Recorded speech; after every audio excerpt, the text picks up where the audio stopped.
So it has been, wow, 2 months since all this chaotic stuff has started. And so a lot of you have no clue what's been going on. You watch us on Facebook, and every week we get the same thing. Sounds not good. We're not hearing you. We've been working on a lot of stuff, and hopefully it's still working, Mark? Yeah. Okay, cool. So we've had to gut the whole upstairs and rewire everything, push everything together to make this thing work because there's a whole lot of other things that we're doing.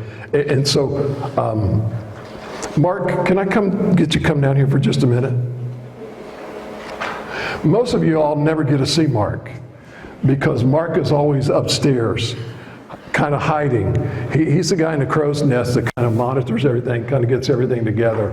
And so he'll come in here, and a lot of times he'll be leaving at 8 o'clock, 9 o'clock, 10 o'clock at night.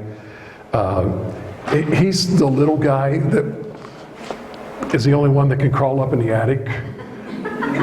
And so he gets to kind of hang out with the squirrels upstairs because they're always looking for a new nut, and so we actually got something for you. You need to show. But we tried to find the best picture we could of him on the front. Master of none. It's a carpenter with this bag, and because if you ever watch Mark upstairs, he's got everything. I mean, a lot of times you don't understand because, like for instance, we generally have had one camera. We do a feed to the deaf. Jim sits over here and interprets. Basically what he does is he films with his camera. And so what he ends up seeing and everything is Jim going back and doing an overlay and putting everything in. And so many of you all don't see it because you don't go and watch, unless you go to YouTube and watch the services which are posted there, or unless you go to one of the deaf channels that Jim puts it on. So what we've done with, and this is awesome, because guess what? We now have a camera on this side, which actually is recording Jim right now, and so it's a picture-on-picture. We're going to have another camera that's over on this side, and it's not there yet, but we can actually take that camera and turn it around and watch you. So now it's like you've got to stay awake and behave, because if you don't, everybody's going to see you on Facebook and YouTube, and you will become and go viral because somebody's going to see, oh, so-and-so fell asleep in church today. And they were there and they were watching. So one of the things that we need to understand, and here's where we're at this morning, is 2 months ago, when all of this stuff started, it's been 2 months. I think the end of March is kind of when everything started there, and they shut down the schools on March the 20th or something like that, or first part of March 13th. So it's been a little over 2 months that all of this stuff has happened. And all of a sudden everything changes. You think about it, your life. Used to, you didn't feel unsafe to go to Kroger. You didn't feel unsafe to go someplace and eat. You didn't feel unsafe to be out walking and doing a lot of things. And now all of a sudden, it's like a lot of people, they've been in their homes. They really haven't ventured out. They've stayed there. People that used to work in offices are now working at home. And a lot of businesses are looking at this, especially like, for instance, in Connecticut, where a lot of the people commute from Connecticut to New York. A lot of the people are not going to commute to New York anymore because New York was a hot spot for all of this stuff and everything was going on. And they're saying, hold on a minute, we can work just as well at home as we could in the office and sometimes even be more productive. Many of you all probably know people that were laid off. Many people lost their jobs.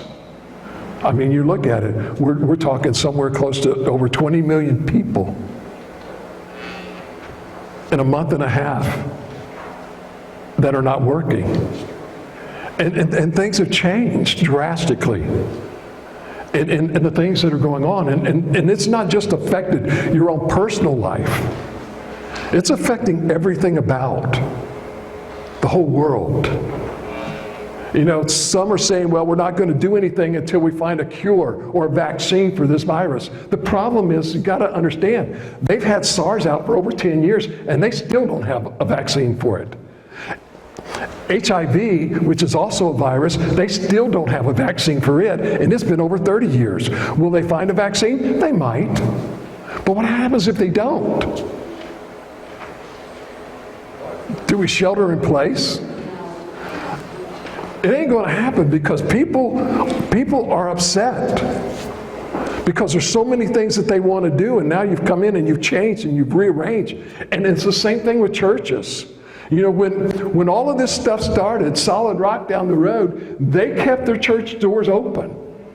And everybody was hollering and screaming and yelling and saying, how dare them do that? Failing to realize that the governor never ever shut church doors down. He says, I give you an option. Here's what I would like for you to do. And everybody started, how do we do this stuff? Let's do drive-in church. Let's do, Facebook Live. And a lot of times it wasn't live. They were pre-recording this and pre-recording this. And they've got some great production teams. And they put all of this stuff together and everything. And it was like, okay, you're preaching. I finally found out what it was like to only preach to 3 people in a church. You know, and it's no fun. It really isn't. Sometimes people don't understand, you may have 28,000 people watching you, but you don't see them. And it's like, okay, did they get the point? Do they understand? And so what happens is all of the things are changing, but the problem is through all of this, we've got to understand something. Are we really going to trust God in this? Or do we trust other people? Because let me just give you a fact, okay? I grew up from the time I was little till just 3 years ago dealing with nothing but I'm not saying that I grew up just a couple years ago, okay?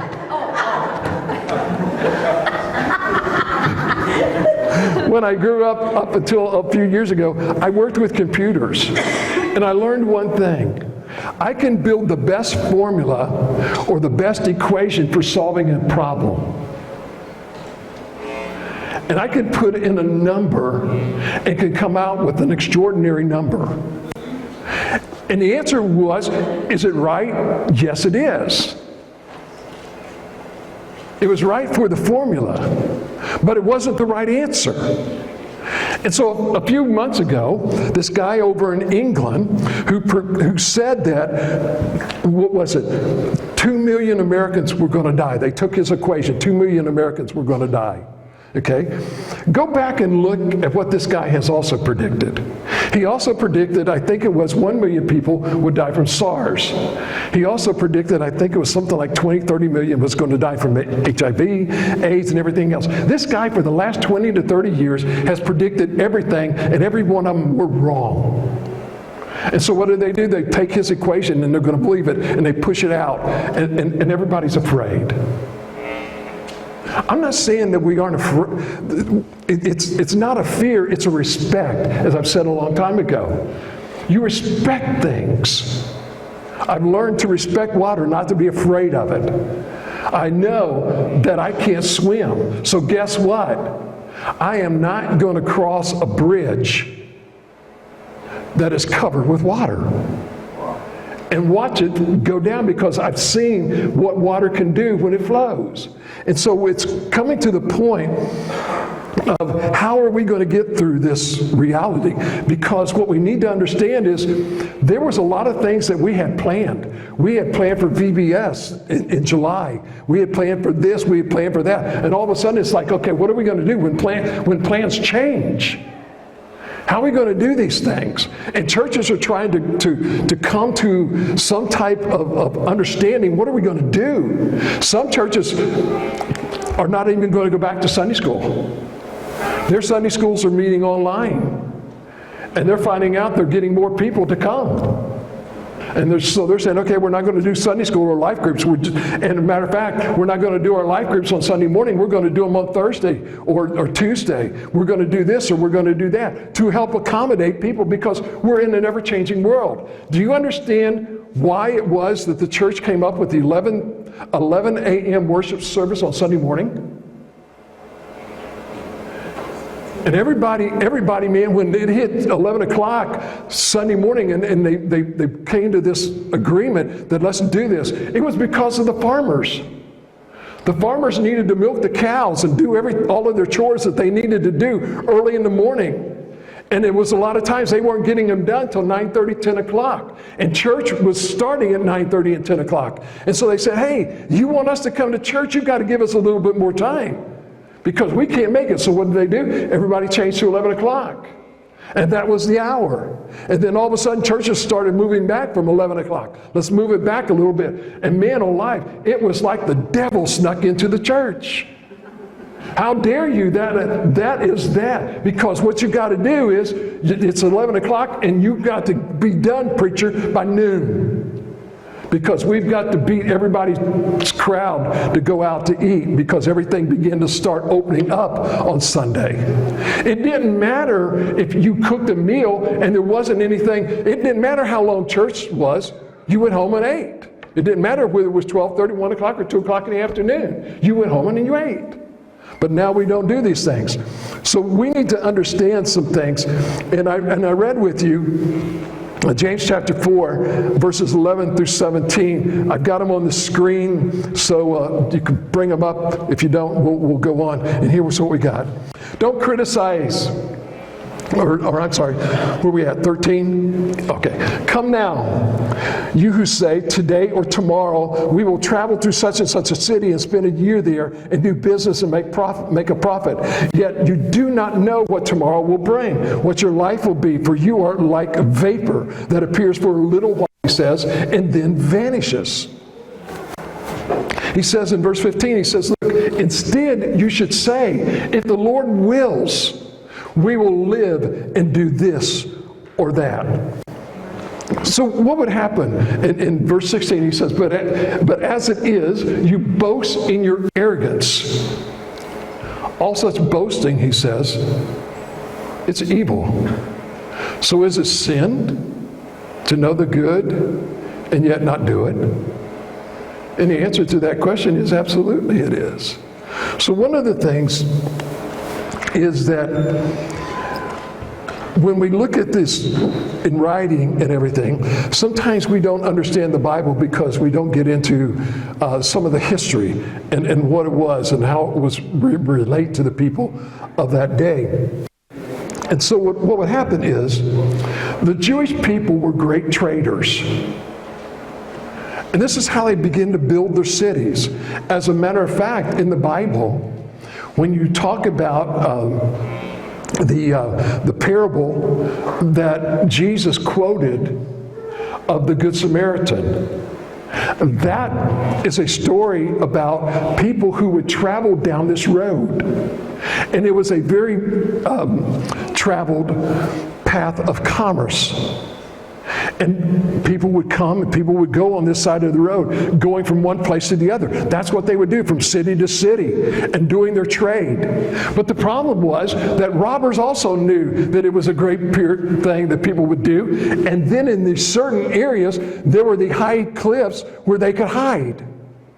And so you're coming down the road and all of a sudden there's these cliffs, and what they would do is they would rob you and leave you for dead. And they'd get their stuff and go on. And so what would happen is they started founding cities here and there. As people would start doing their commerce and getting into places, they would start to settle. And as they begin to settle, just like any other city in America, the same thing that we do, we come to a place, we settle in that place, and everybody starts coming. And when everybody starts coming, there's more business and more traffic and more things that's going to happen. So it just keeps getting bigger and bigger and bigger. And so what happened was, when the Jewish people would build these cities, they wanted their people, their citizens, to go in and occupy those cities. They didn't want foreigners coming in. They wanted their people to come in and do this thing. And so what you have is they would come in and they would trade, their money would follow and everything. And so what you had was a man looking at a map and basically would say, okay, well, here's what we need. We need a city here, we need a city there. And they begin to start changing these things. And so what would happen is, as the city would begin to build or get started, people wanted to get in on the ground floor. Well, they would get in on the ground floor, but as more and more people came into the city, all of a sudden it began to grow and things changed. For instance, you may have been the only carpenter in that city. And so you had all of the trade. And so you're sitting there and you're watching all of these people coming in to these cities, and then all of a sudden, you're the only carpenter. And so you're going home to your wife and your kids and say, hey, we have got a gold mine here. We are the only carpenter in the whole city. If somebody wanted a table built, they got to come to us to do it. If they needed a wagon built or this built, then they could come to us and we would do that thing. Because I was the only carpenter in the whole place. Well, then all of a sudden, I couldn't keep up with all of the business. And so somebody else came in, or maybe one of the persons that worked with me, all of a sudden they went and they got another business they opened at the other end of the city. And so now there's two. And all of a sudden my plans have changed, because I no longer can depend upon all of the work for this whole city. And it began to go on and on and on like this. And what would happen was, they were starting to make plans for tomorrow of everything they were going to do. And in James writes and he says this. He says, how many of you all have made plans for tomorrow when you don't even know if tomorrow's even going to get here? You can say, I can do this or I can do that. And he says, but you don't know if you're going to do this or that, because you don't know if you're going to be here tomorrow. Basically what he's saying is this, is every one of us should live our life as if this is our last day on this earth. Well, I'm going to go talk to so-and-so tomorrow. What happens if they don't have a tomorrow, or you don't have a tomorrow? And so all of a sudden, plans change. It's the same way with the church. We had a whole bunch of plans that were there. And so for the last 2 months, I've been cooped up. And like I told you, don't coop me up. Because when you coop me up, it's, okay, God, what do you want? Because you're saying something here. And I was just sharing with somebody. I put it out on Facebook, because I keep telling you all that every day you need to look for that God moment, because it will be there. I was sharing that Tuesday night I watched as Jim and Tracy were leaving the building, and Tracy was talking to the squirrel.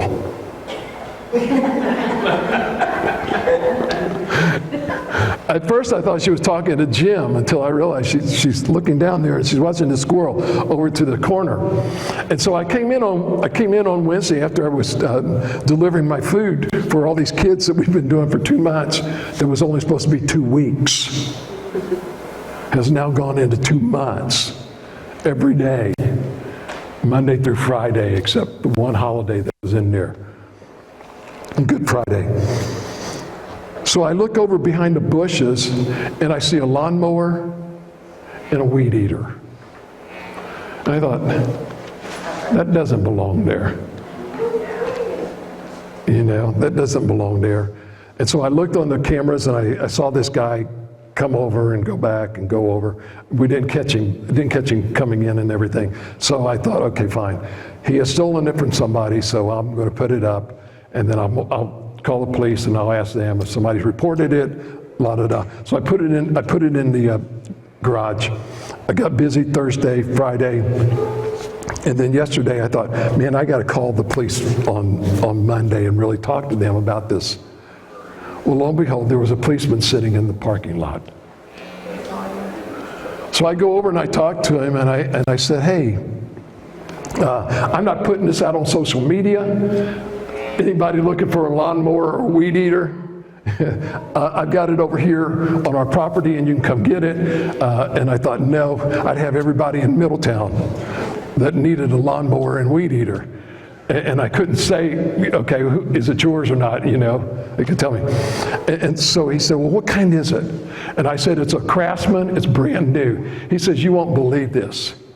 There's a guy that lives right behind you here that this morning or Friday, went out to his garage looking for his weed eater, Craftsman, and it was missing. So I called the guy up. The policeman had his number. He had just taken a report, and so he called and we put the two together. I call him, he comes over, and he says, yeah, that's mine. I just bought it at the end of last year and only used it twice. And I said, you don't happen to have a lawnmower that you're missing? He says, no, that's not mine. And I said, okay, so I've got somebody else I'm going to meet. We began to talking. You know what the first thing he said to me was? God's been telling me I need to get back in church. He says, I am so glad for your honesty. And I says, well, it wasn't mine, you know. And I know that somebody's looking for a weed eater because we've had lawnmowers and stuff stolen from here. And I know how mad you get when somebody steals stuff that belongs to you. And I said, so no, I just know it was yours or somebody's. And so anyway, he says he's coming to church. So we'll see. Hope he does. But these are God moments that God places in here, and things change. It's what we've been trying to say all along, and so our plans are going to end up changing. In James chapter 4 and verse 15, he says, instead you should say, if the Lord wills, we will live and do this or do that. So what we need to understand is that our dependence, may I say this to you? Our dependence is not on our job. Our dependence is not how much money we have in the bank. Because I'm going to tell you something. We've already passed, what, $5 trillion worth of stimulus, and now they're looking for 3 more? And they keep saying we're broke. Well, we're not broke. They just keep printing more money. They can do that. But the problem is, your money and my money won't mean anything. How many of you all remember about 2 weeks ago, what was the price of gas? 99 cents. How much was it? 99 cents. Some places was 89 cents. What is it today? $1.89. How comes? Because we weren't going anywhere. We weren't going anywhere. We weren't spending anything. So if I'm not buying anything, so guess what? It should go down, right? And especially if I'm not making any money and I'm laid off, and I could buy gas at 89 cents, but all of a sudden I'm going back to work, or I'm doing this or I'm doing that. And so what are you going to do to me? Jack it back up. And guess what? They're saying we've got a shortage of beef coming, and we've got a shortage of pork coming. And the farmers are saying we don't have a shortage. We've got an overabundance. We're killing dairy cows, we're killing cows, we're killing hogs, and just covering them up. They're actually aborting baby hogs. Because why? They can't get them to market. Because of the laws that are out there. Things have got to change. They need to change. Or else we're all going to go broke. Because we're not going to be able to afford anything. And somebody, please tell me why it is that when you have a pandemic that everybody went out and bought toilet paper. It's a luxury. I understand some of you that are a little bit older than me that lived down in the hollers that had outhouses, I could understand to you toilet paper is a luxury. Okay? Because it didn't do away with the other stuff. But to us that have grown up with it for all of our life, it really wasn't considered a luxury. But it is when you can't find it. Because somebody's hoarding it. Yes. And all of a sudden, a roll of toilet paper has astronomically gotten way out of line. Because people were buying it and hoarding it. And all of these things that were going on. And what was happening was everybody was in a panic. I need toilet paper. I've got 28 rolls over here, but if they're going to lock me down, I may use those 28 rolls of toilet paper within a period of time. And so I need to get some more. So everybody's running all around looking for toilet paper. Paper towels.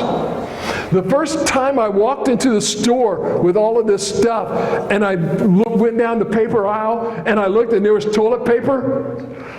Whoa, I don't believe it. And like an idiot, you know what I do? I bought some toilet paper. And you know where it's at? Sitting in my house. 2 months later, I finally opened up this toilet paper. And now they've got all kinds of toilet paper. So I've been storing it for 2 months. But toilet paper doesn't have an expiration date on it, does it? Okay, cool. But sometimes we need to understand something, and that is this. Even in church, we become stale. And some of our ways, we still do it because that's the way we did it yesterday. And we're still going to do it this way because this is the way that I felt comfortable. I can tell you, this is not the way I feel comfortable. You know, I love to hug people. I love to shake hands with people. You know, that's what I grew up with. And now they're telling me you can't hug anybody, and I'm sitting here dying inside. Yeah. 2 months ago, a month and a half ago, End of March. the end of March. Okay, the end of March, we were getting ready to do a wedding on April the 5th. It was really wild. I had back-to-back weddings. One I was doing on April the 5th, and the other one I was doing on April the 4th, I think. Okay, and then because of all of this stuff, everything just went haywire. Okay, we couldn't do it. So Jamie and Chris were going to get married. And they still were, we were still going to do something on April the 5th. We said, hey, we can do whatever. And we did do a drive-in wedding for Tanya and Kevin just a week ago, wasn't it? 2 weeks ago now.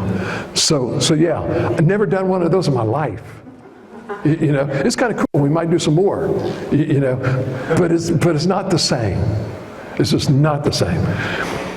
So we had everything planned out. That Sunday, we were just going to do something small and personal and everything. But all of a sudden,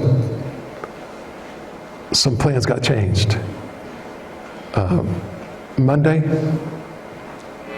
of that week, Chris had a heart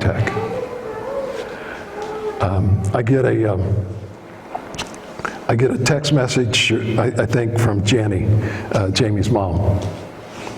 Said, hey, Chris has had a heart attack. We don't know what's going on. They told Jamie that she can come and see Chris for about 15 minutes. Can you go up there with her? And I said, yeah, sure, I'll call him. We went up there and we saw Chris laying there. We saw the doctors working on Chris. You could tell by the way that they were talking to Jamie that they really didn't think Chris was going to make it through the night. That heart attack was massive. They were working to try to get a pulse on his foot, and they couldn't. And they were very, very concerned about what was happening there. Our 15-minute visit turned into about a couple-hour visit. They didn't throw us out, they let us stay. That was on Monday night, early Tuesday morning. I think it was. They flown him from Atrium to there.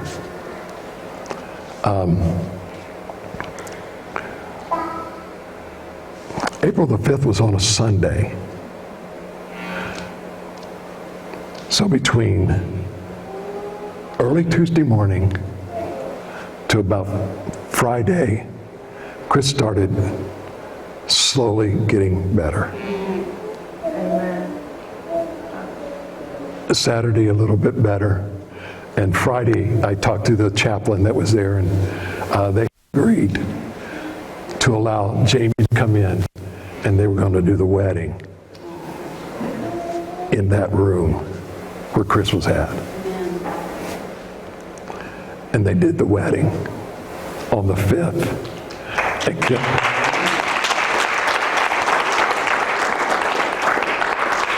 And can I tell you, on Channel 12 or Fox on Channel 19, they got the wedding.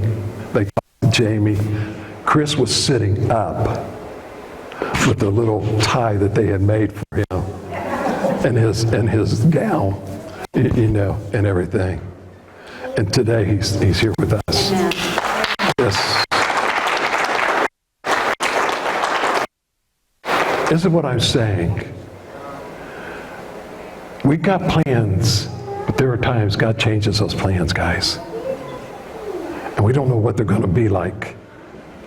But I know one thing. God has given Chris a new lease on life. And Jamie and I think I've shared this with you, and I had forgotten all about it until Chris had reminded me. I baptized Chris as a teenager with long hair. And we didn't have the coronavirus back then, and the salons weren't. It was just everybody had long hair and everything. And so they actually had known each other, and then after so many years, they kind of got back together. This is what God does. Sometimes our plans change. And this is what I'm saying, that what we need to understand is life is not subjected to us. It's subjected to God. And it's His will. And we need to look and to search for those things. I'm going to get done before 12, I promise you. Because I said I would cut this down, and I am. But one of the things that we need to understand is we make plans. And a lot of times when we make these plans, we don't reference God at all in the plans. We just make them in the hope that God approves them. And then we go on because we say, okay, this is the way it is. But let me say this to you. Your life and my life is short. I've been on this planet for 66 years now. And sometimes it looks like, it really automatically feels like it was just yesterday I was a kid playing. My mother is 90 and will be 91 in October. I just lost a brother at 72 just a couple weeks ago. The nurse that has been taking care of my mother has now been diagnosed with COVID-19 virus. And so now my mom is in lockdown. One good thing about it is she's in good health. But yet I have no idea, because we can't go visit, we're not out there, you can't see, can't even look through the windows, you can't do this, you can't do that. So a lot of things have changed. And so, even in the shortness of our life, we need to go back to God and ask Him, okay, God, what did you have planned for me? What is it that you want me to do? Let me seek your will, because I don't have a lot of time to do anything else. It's a short period of time to make sure that we're doing all of these things. And so sometimes we need to go back and remember the saying that we say, Lord, not my will, but thy will be done. What is it that you want? Because I can tell you right now, I've been sharing with you, and I'll share some things in just a moment about some of the things that I'm hoping to get into your hands, that you can do some of these things. Because we need to understand that we are totally dependent upon God. Totally. Totally dependent upon Him. And yet there are too many times that what we think is a success is not what God thinks is a success. In 1989, I thought I had it made. I had a good job, I had kids, I didn't have a house payment, and cars were paid off. And all of a sudden, I end up getting a house flooded and losing every bit of furniture we had in our house. Not only furniture, but we had lost all of our clothes, because the clothes that we had that were in drawers and stuff and hanging up were basically soaked with fuel oil and stuff that was coming from the flood. So some friends and stuff from where we worked, they helped us get settled back up, and furniture and everything, and so we were there, and that was in Memorial Day of 1989. A year later, in 1990, I'd been struggling with the company that I was working with and the people that I worked for and everything, and all of a sudden it was like, okay, I am really not happy here. I hate my job. Something that I wanted to do all my life and had been doing it at that point in time for over 18 years. It was like, at that time I was, 1989, 1990, I was, how old, 36. So if I'm gonna make a change in my life, I better make a change now. Because if it ain't gonna happen. First time in my life I'd ever been unemployed, but I loved it. It was in the summertime, and I actually got to take the whole summer off with my kids. I had a ball. Now, my wife didn't like it too much because she was still working, but I liked it so much that I wanted to stay that way until she finally said, "This ain't happening, buddy. You need to go get a job," you know, and stuff. And so we did. And I was changing my career. I had already gone through the nurse's aid, STNA stuff, And so I said, okay, that's easy. I can do that. So I went through that. I got a job. I was going to be working as an STNA at Christ Hospital on the telemetry floor, and I was getting ready to start that weekend. And guess what? I got a call saying, hey, I've got a position as a contractor. We need it down in Cincinnati. Do you want it? And what did I do? I looked at the money and I said, oh yeah, that's what I want. And that was my plans, and so I ended up doing that. And sometimes I wonder, what would have happened if I stayed, and do nursing? But then I realized, I am a nurse. We're talking to people every day trying to heal the hurt and the pain and the suffering that's there. So God gave me that, using that compassion to be able to do some of the things that I've always wanted to do in so many different ways.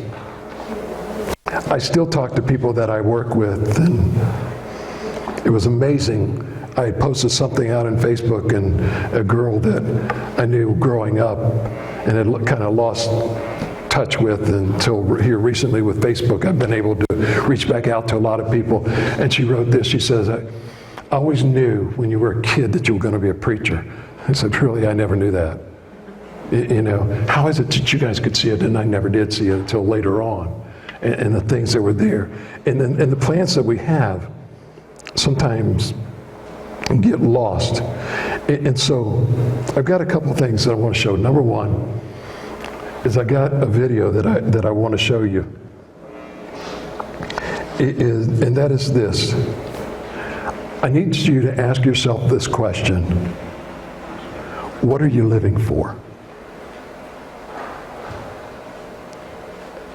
Watch the clip of this movie. It's a part of a movie. It's called The Point of Your Life.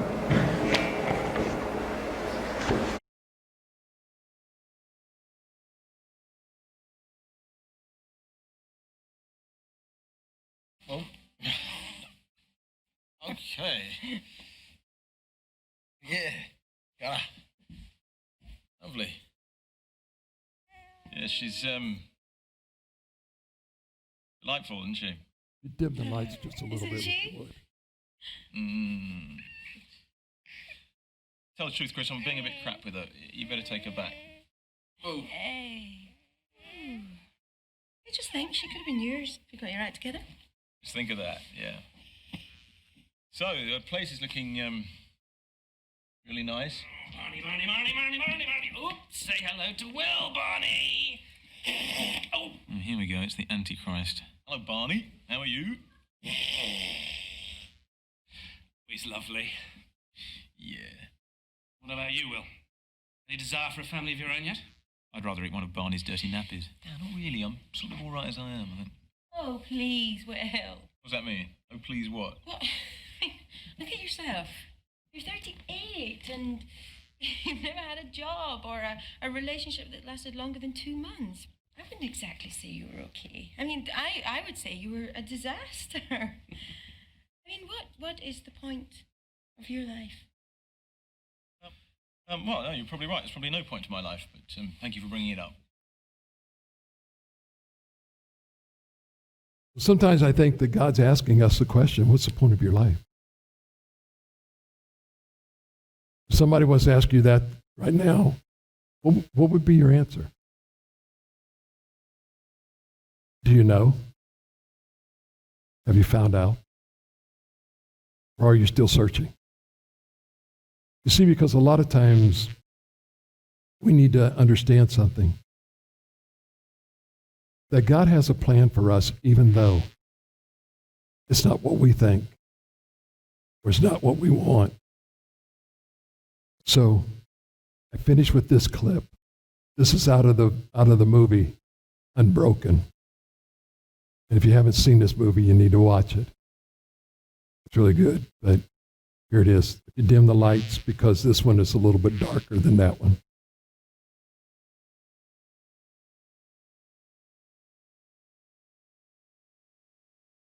And it's loud. I think God made the stars, Phil.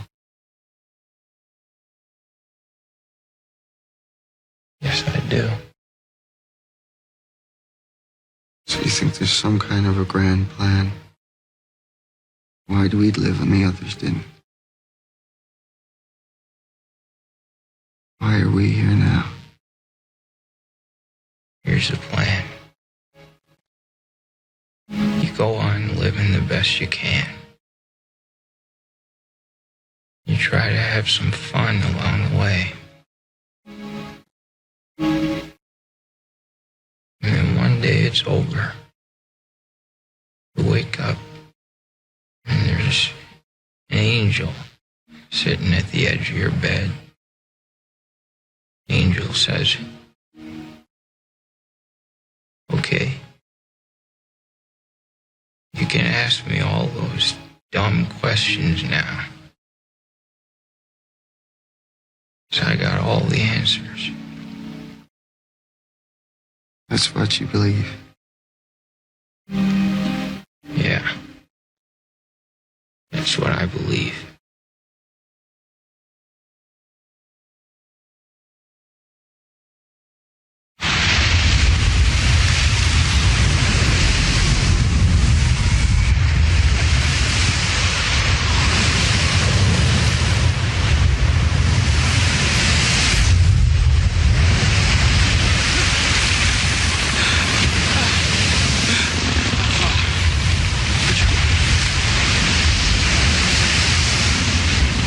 If you get me through this, if you answer my prayers, I swear I'll dedicate my whole life to you. I'll do whatever you want.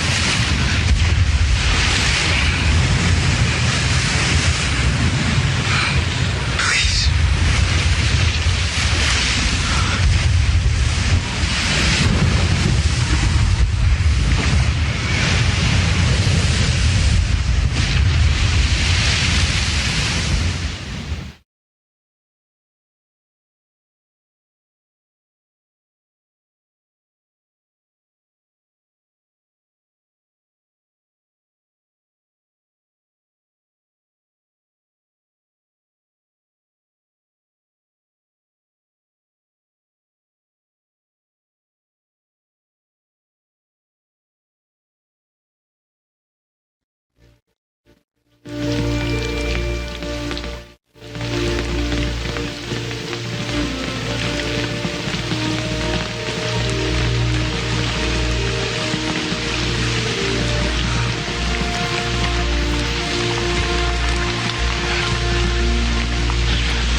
So maybe you think that's your life.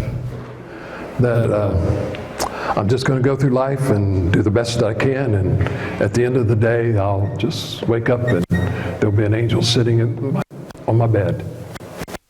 And then the angel's going to say to you, okay, now all of those questions that you wanted answered, I'll answer them for you.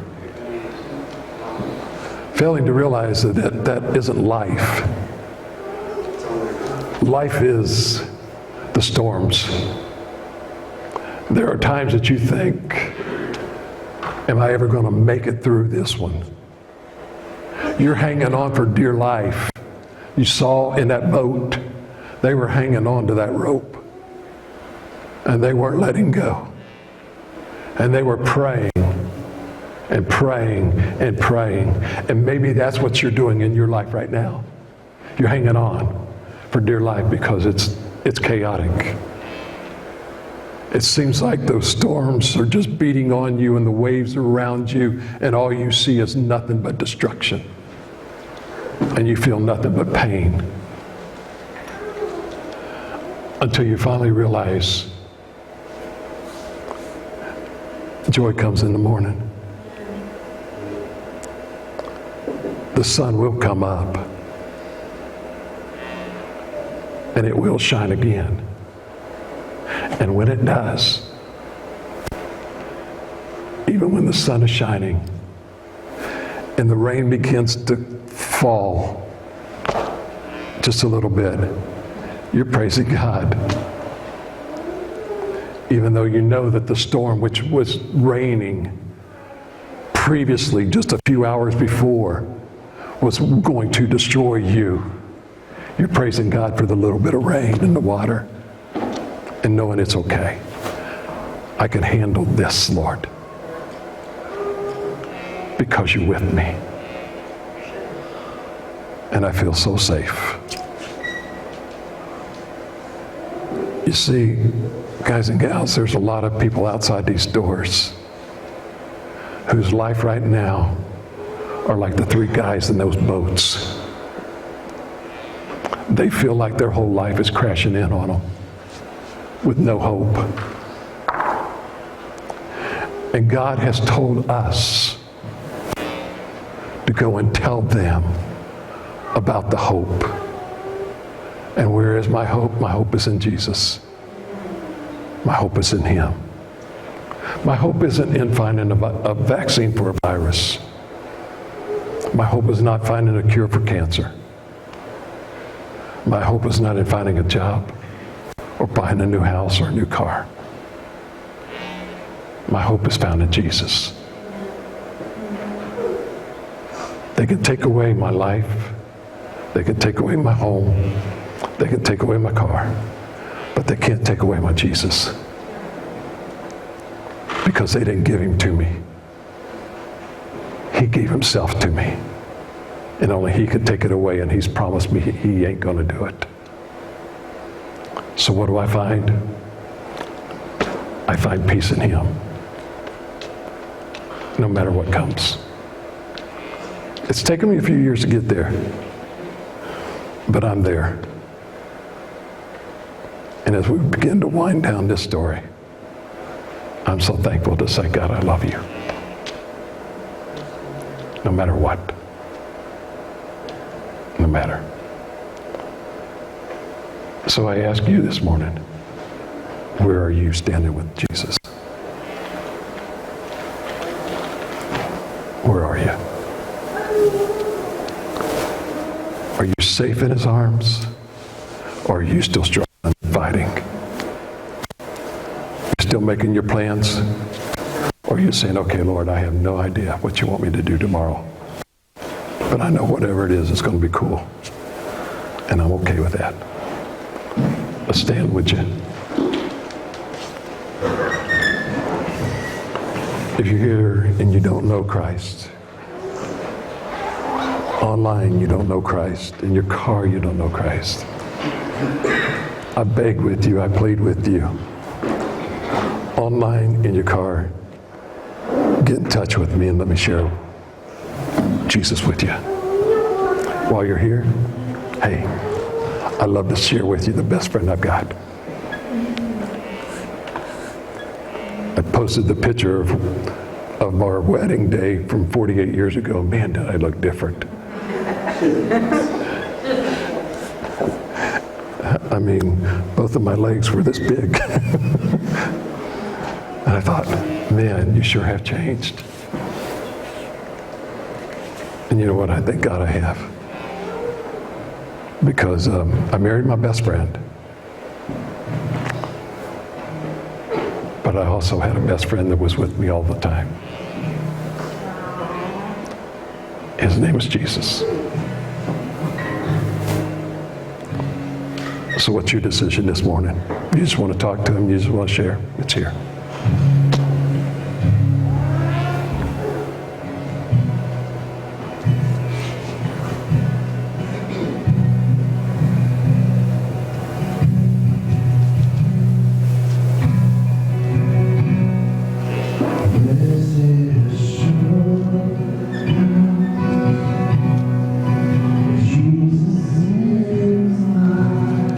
Is He yours?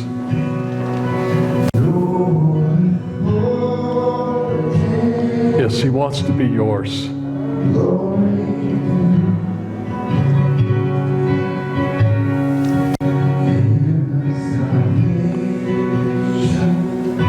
He says, here, will you turn your life over to me? I've got plans for you. My plans are a lot better than what you've got.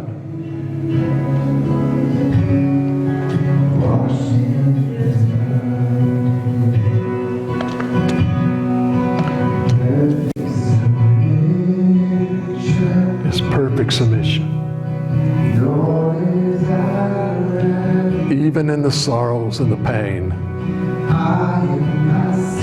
I can always say that I'm blessed.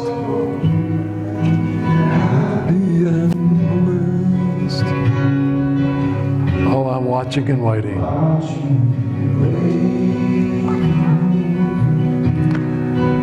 Looking above. His goodness, I'm lost in His blood. Yes. This is my story. This is my song. And everywhere I go, I'll be singing and telling. Pure all the day long. This is my story. This is my song. My song, praising my Savior all the day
yes, all the day long.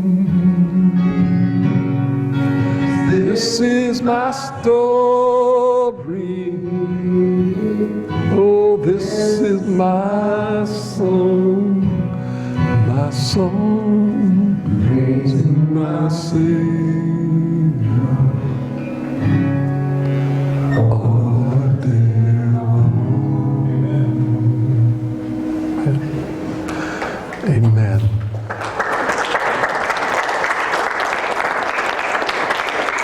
If that's not your story, you need it rewritten. Amen. And maybe you could put this as the last chapter that says, this is my story. When I met Jesus, man, what a change it made in the journey that I began.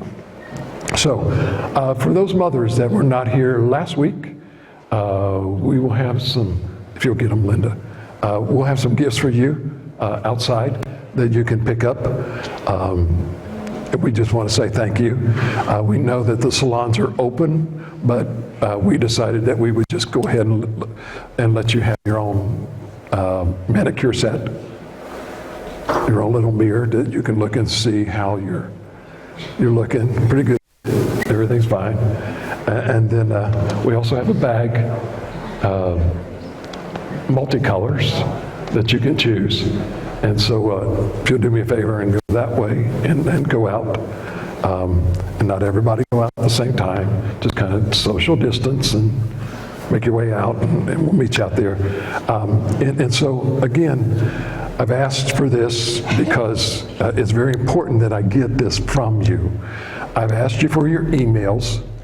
I've sent out stuff to invite you to a thing called Right Now Media. Some of you have already gotten on there, have kind of played around with it and seen what's going on. Because what it's allowing me to do is it's allowing me to actually film some of my own stuff, training that I can get out there and give to you. Some things that I like to share with you and everything, and plus some things that I'll actually be able to give to you and say, hey, I would like for you to go through this. And the good part about it is I'll be able to monitor if you haven't. And so we'll be doing a whole lot of that. And at the same time, here's what I'm looking for, and I'll be totally honest with you. If you go back to the book of Acts, and you look at what the church was supposed to do, the church was never meant to meet in a building. Churches were meant to meet where we're at, in our homes, which says this: if I've got a neighbor that's lost, most of the time that neighbor will not come to church. They don't feel comfortable. They feel out of place. So what you do is you invite them to a Bible study at your house. You sit down and get to know each other. And the next thing you know, they're going to start asking you questions about Jesus. They're going to start asking you questions about, why do you feel the way you do? Why are you always so happy? Why is it that nothing seems to, I know you hurt, but it doesn't seem to get to you. You don't seem to stay there. And then you begin to start sharing with them, and guess what happens?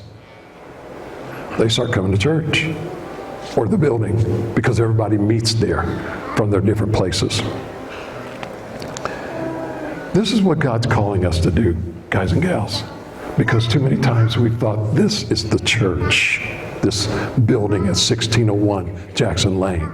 This is not the church. The church is the people out the walls in there. This is a place where all of the saints of God come to praise Him and to worship Him and give Him glory. I hear sometimes people will say, when's the last time you took communion? And some will say, man, I haven't been in communion in years. Why? Well, because I haven't been to church. Do you understand that you can do communion at your house? It's not a sacred thing that has to have a pastor and has to be in a church. As a matter of fact, the Lord's Supper was in a house. Of course, Jesus was there. But when Jesus left, there were times, ladies and gentlemen, all the disciples could not be in all of the homes when the people were meeting, giving them communion. They taught them how to do it, and guess what? They did. They did it. And those 12 men changed the world. Why? Because they got out. But they wanted to stay in Jerusalem, and God says, that is not what I said for you to do. I wanted you to go to the uttermost parts of the world. And so guess what happened?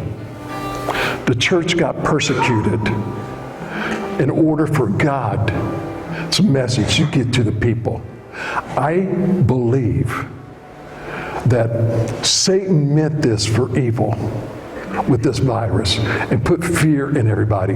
But God says, I'll use it. Why? To get the church to do what the church needs to do. Get out of the building and start talking to our neighbors. Inviting them to our homes. We don't even know who they are. We get in our cars, we drive in the garage door goes down, we go in our house, we get up in the next morning, we get in the car, we go out. I have never seen so many people in my life, in my neighborhood, walking. I didn't know who they were. They lived 4 blocks away. I've never seen them before. You want to know why? They didn't have to come this way to get out. Now they're all walking their dogs. I'm finding we got all kinds of dogs. And then I'm out there and I'm looking. I found 4 deers, 2 coyotes, and a fox, and 28 rabbits. And no, I haven't seen any squirrels yet, but a bunch of Canadian geese and some other mallards. Okay, but it's cool. But what we need to understand is, one of the things that I'm going to share with you is I'm going to give you some lessons on how to talk to people about Jesus and share your faith. And you can do it anywhere, anytime. You say, you don't understand, I don't like talking to people. You don't have to talk to people. They'll tell you. It's 5 minutes till 12, I'm done.